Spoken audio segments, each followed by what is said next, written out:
হাবড়ায় চাল ব্যবসায়ীর বাড়িতে ইডি হানা, দীর্ঘ 14 ঘন্টা চলল জিজ্ঞাসাবাদ। উত্তর 24 পরগনার হাবড়ায় এক চাল ব্যবসায়ীর বাড়িতে তল্লাশি চালালো এনফোর্সমেন্ট ডিরেক্টরেট। অভিযুক্ত ব্যবসায়ীর নাম নিরঞ্জন সাহা, তার বাড়ি হাবড়ার জয়গাছি এলাকায়। সূত্রের খবর, রেশন দুর্নীতি মামলায় আগেও কিছুদিন জেল খাটতে হয়েছিল তাকে। ইডি সূত্রে জানা গিয়েছে, এদিন রাজ্য জুড়ে মোট 14টি জায়গায় একযোগে তল্লাশি অভিযান চালানো হয়।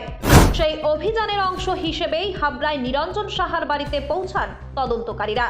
দীর্ঘ প্রায় 12 ঘন্টার জিজ্ঞাসাবাদের পর ইডি আধিকারিকরা নিরঞ্জন সাহাকে তার বাড়ি থেকে নিয়ে যান হাবড়া চাল বাজারে অবস্থিত তার ব্যবসায়িক প্রতিষ্ঠানে। সেখানেও দীর্ঘক্ষণ চলে ম্যারাথন জিজ্ঞাসাবাদ।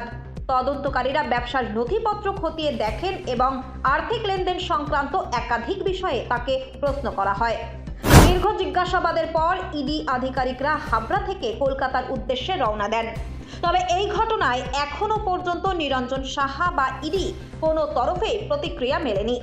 ভোটের আগে বিড়ম্বনা এড়াতে ওই ব্যবসায়ীকে ঘিরে ধরে নো কমেন্ট স্লোগান তুলে এক প্রকার চম্পট দেন। ঘটনাকে কেন্দ্র করে হাবড়া এলাকায় চাঞ্চল্যের সৃষ্টি হয়েছে। তদন্তের পরবর্তী পর্যায়ে কি তথ্য সামনে আসে, এখন সেদিকেই নজর রয়েছে সকলের।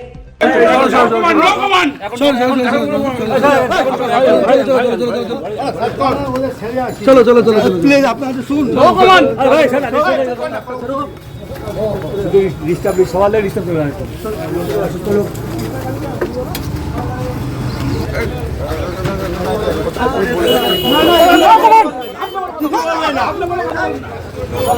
কিচ্ছু বলবে না।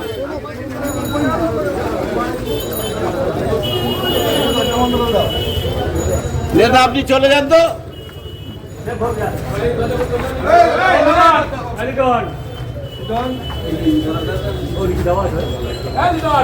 লাইটটা মারো।